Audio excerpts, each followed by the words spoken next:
Bienvenidas maestras y maestros interesados en la educación preescolar. Gracias por acompañarnos una vez más en esta serie sobre los cambios curriculares que ha traído consigo la reforma de la educación preescolar. La semana pasada abordamos el tema de la reforma como proceso de aprendizaje. Hoy nos referiremos a prácticas pedagógicas de lenguaje y comunicación. ¿Cómo familiarizar a los niños con el lenguaje escrito? ¿Qué tipo de experiencias pueden constituir oportunidades para aprender? Recuerde que esta serie de televisión es un espacio para responder a esta y otras preguntas relacionadas, así como para compartir experiencias y reflexiones en torno a la reforma de preescolar. No se vaya, que regresamos en breves instantes, después de la entrada.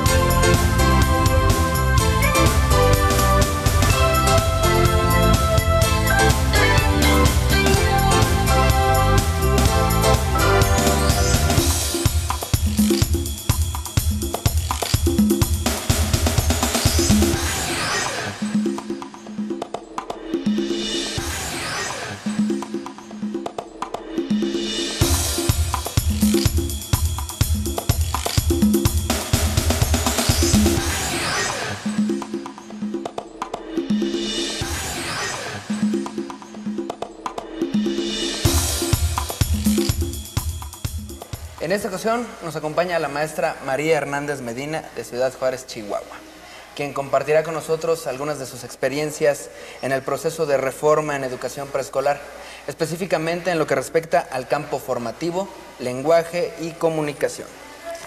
Mari, bienvenida. Gracias. Gracias por compartir con todos nosotros su experiencia, sus conocimientos, sus comentarios. Seguimos en torno a la reforma curricular para este nivel. Tenemos entendido que le ha interesado mucho el lenguaje escrito en particular. ¿Cómo surge y cómo se alimenta este interés? Bueno, creo que la lectura y la escritura siempre han sido una preocupación de las maestras y los maestros, y también que ha sido una demanda de algunas familias, ¿no? Es decir, esperan que los niños salgan leyendo y escribiendo del jardín de niños y lo valoran mucho.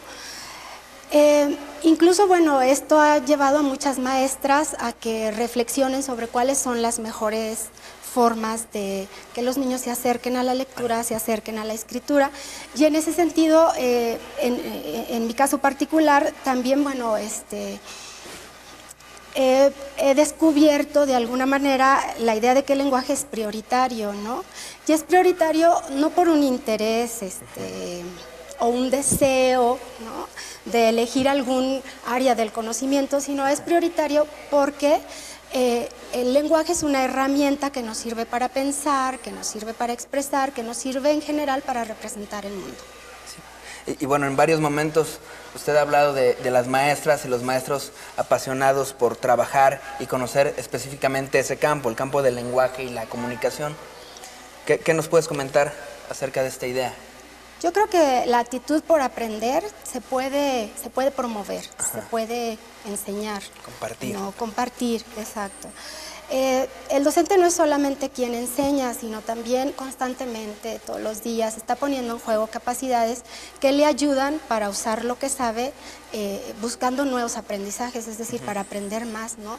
Y esto sería muy importante que los niños lo compartieran con él, que él lo explicitara con los niños, ¿no? Y en ese sentido, bueno, estar siempre en la búsqueda de propiciar situaciones que a los niños los lleven a querer o a tener el deseo o el interés por conocer más, es decir, aprovechar la curiosidad que muestran los niños en esta edad de manera muy natural para acercarlos a conocimientos o aprendizajes que les permitan también seguir aprendiendo, ¿no? Y que sean conscientes de ello. Claro, claro. Ahora, es muy importante pues analizar o entender qué es lo que interviene en los criterios de un docente para promover algo, ¿no? Tú tuviste una experiencia muy interesante, escrita con poesía de Gabriela Mistral en esta situación didáctica.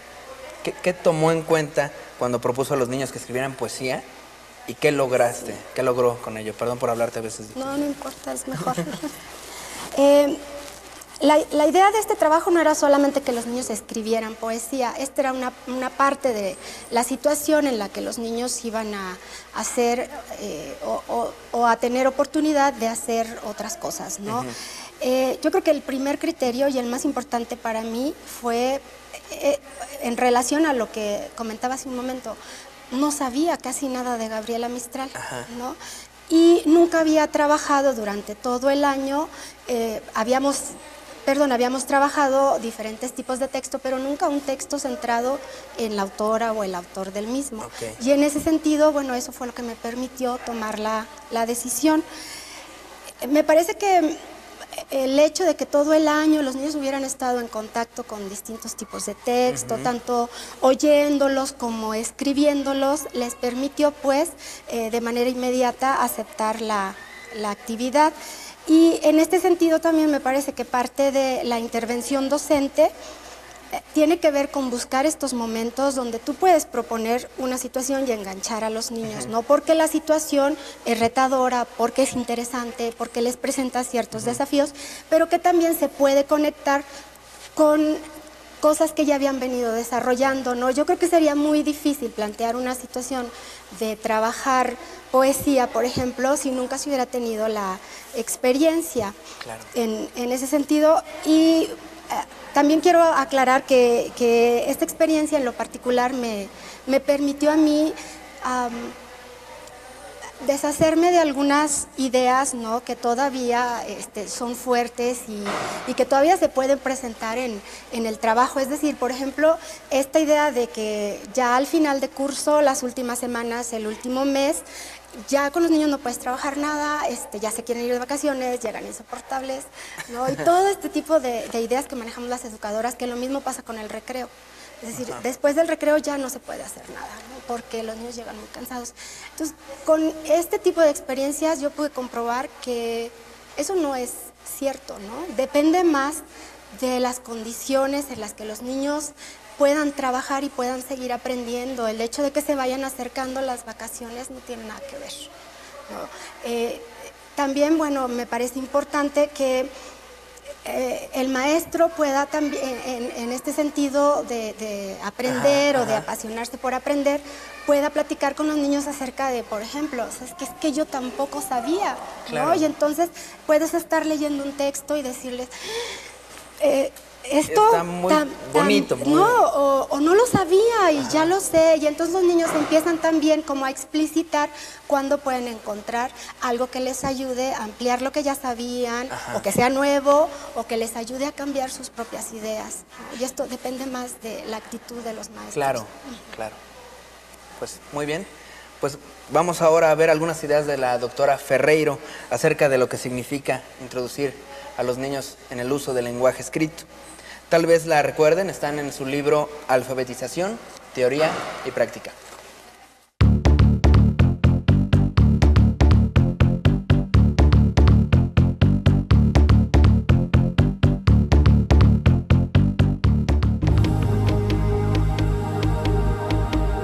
Introducir a la lengua escrita quiere decir al menos lo siguiente: poder escribir con variados propósitos y sin miedo a cometer errores, en contextos donde las escrituras son aceptadas, analizadas y comparadas sin ser sancionadas. Introducir a la lengua escrita también significa poder preguntar y ser entendido, poder preguntar y ser respondido.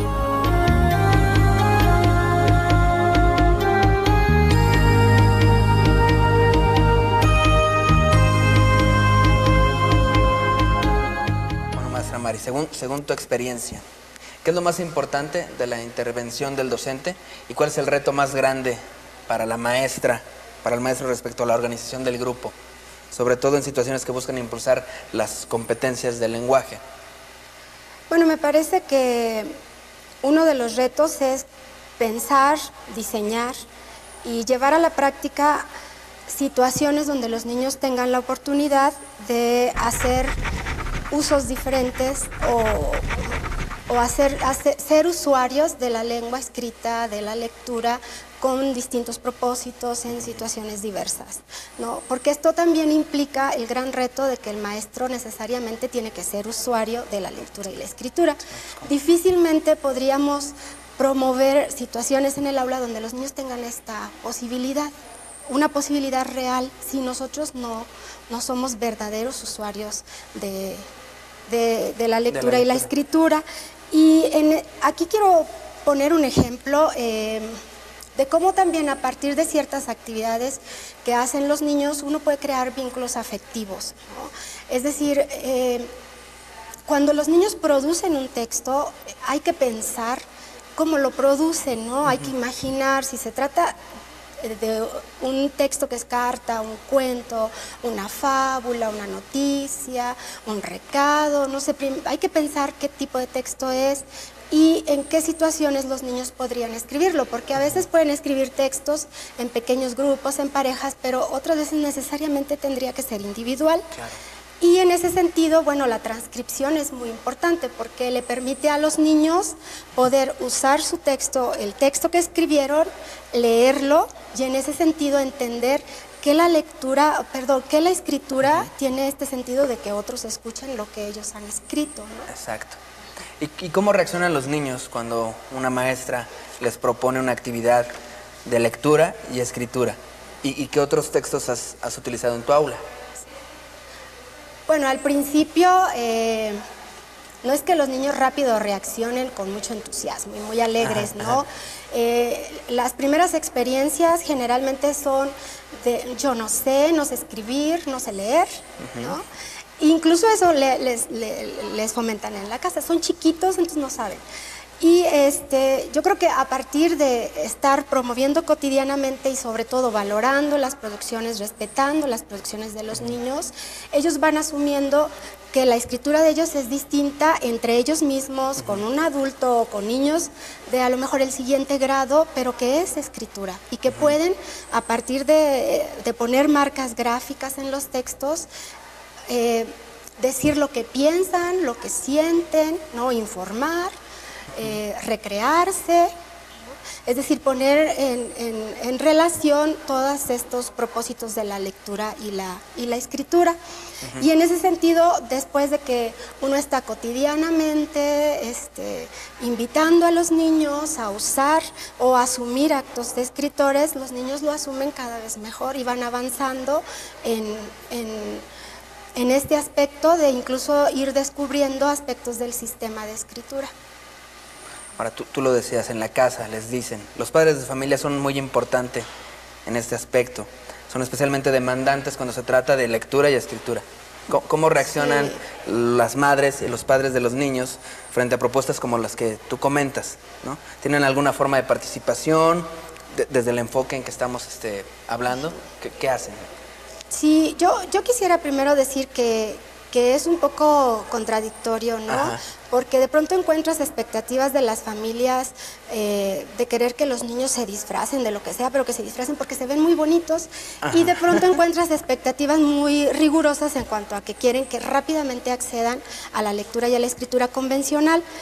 Pero en este sentido me parece que la función de la maestra también tendría que orientarse a estar constantemente informando a los padres, invitándolos al aula, abriendo sus puertas para que participen y observen a los niños trabajar de otra manera y entiendan un poco más el sentido de la escritura y la lectura en el preescolar, que es mucho más complicado que llegar a la convencionalidad, por ejemplo. Y yo quiero comentar una situación que me acaba de suceder porque me parece que es ilustrativa en relación a la participación de las familias. En estos últimos días que se está terminando el ciclo escolar, bueno, muchas educadoras estamos entrevistándonos con las familias para entregar el expediente personal de los niños y conversando con una madre sobre los logros de su hija y todo el proceso que habíamos tenido durante el ciclo escolar. De pronto me dice, ¿no? Que unas semanas atrás habían estado en misa y llega el momento en el que el sacerdote habla y de la violencia y luego pide orar por los difuntos y la niña la jala, ¿no? Y le dice, mamá, por Federico García Lorca. Entonces, ¿por qué por Federico García Lorca? Y dice, mamá, es que en la escuela estamos leyendo que Federico nació en España y que era escritor, y entonces ella, como estaban en la misa, ¿no?, para querer parar un poco la conversación, pero darle a la niña también la posibilidad, voltea y le dice, sí, seguro, hace mucho se murió, ¿no? Y entonces la niña dice, no, mamá, sí lo mataron, ¿no? Entonces dice la mamá, bueno, hay que orar por él. Entonces, pero esta situación desencadena, ¿no?, en las familias interés también por conocer, bueno, qué están haciendo los niños en el preescolar, ¿no? Y van y te preguntan, o desencadena también que en las familias haya conversaciones donde los niños pueden poner en juego lo que están aprendiendo. Qué interesante. ¿Te parece que veamos otros testimonios acerca de esto? Claro que sí.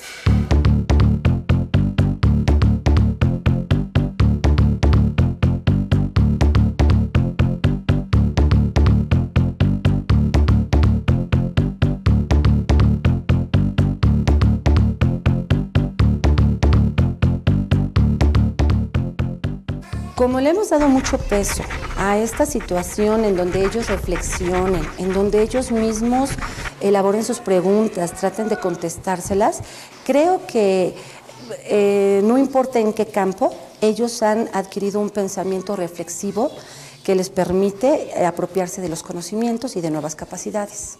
La idea central de la renovación curricular y pedagógica de preescolar es mejorar la experiencia formativa de los niños, ¿no, maestra Mari? Sí, de eso se trata, ¿no? Y, por ejemplo, en esta experiencia donde los niños tuvieron posibilidad de trabajar con Gabriela Mistral y su obra, aprendieron distintas cosas que me permiten a mí decir que efectivamente los niños están adquiriendo o están viviendo experiencias formativas en el jardín. Por ejemplo, aprendieron acerca de la vida de la autora y aprendieron acerca de que el texto biográfico sigue un orden cronológico, ¿no? Claro. Lo identificaron bien, aprendieron cosas específicas de la obra de la autora y bueno, estuvieron en contacto con la función expresiva del lenguaje al escuchar poesías, al crear poesías, incluso tomaron en cuenta para sus producciones algunas características del texto como la métrica o incluyeron en sus producciones situaciones que tienen que ver con el lenguaje escrito, es decir, elementos gramaticales como los puntos, las comillas, las comas y muchos niños que empiezan a relacionar la inicial con el sonido y empiezan a tomarlas en cuenta, ¿no?, en el sentido de la producción.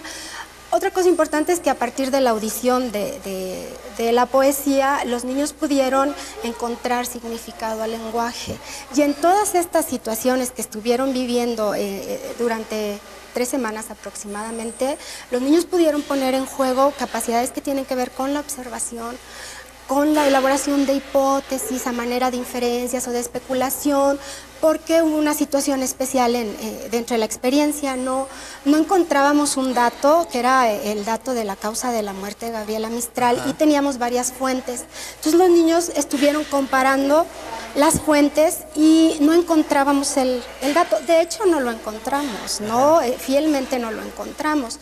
Pero sí, si en algunas fuentes hablaba de que Gabriela había padecido de una larga enfermedad de las vías respiratorias, entonces los niños decían, entonces a lo mejor se murió de eso, ¿no?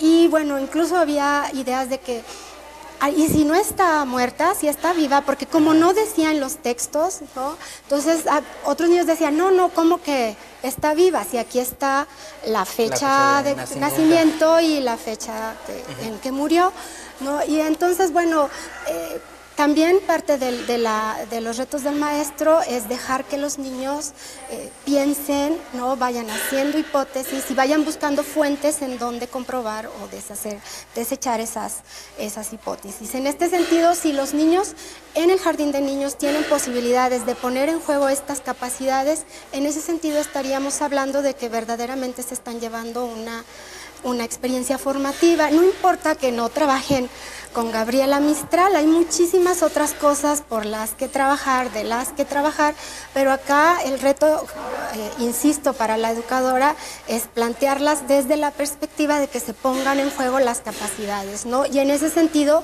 el tema muchas veces es lo de menos. No quiero decir que no haya temas interesantes, no sé, pero es lo de menos. Muy bien.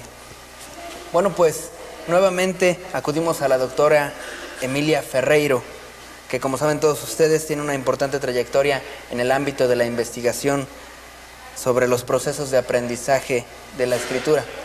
Nuestra cápsula a continuación habla sobre el derecho a la alfabetización. La alfabetización no es un lujo ni una obligación, es un derecho. Un derecho de niños y niñas que serán hombres y mujeres libres. Al menos eso es lo que deseamos. Ciudadanos y ciudadanas de un mundo donde las diferencias lingüísticas y culturales sean consideradas como una riqueza y no como un defecto. Las distintas lenguas y los distintos sistemas de escritura son parte de nuestro patrimonio cultural. La diversidad cultural es tan importante como la biodiversidad. Si la destruimos, no seremos capaces de recrearla.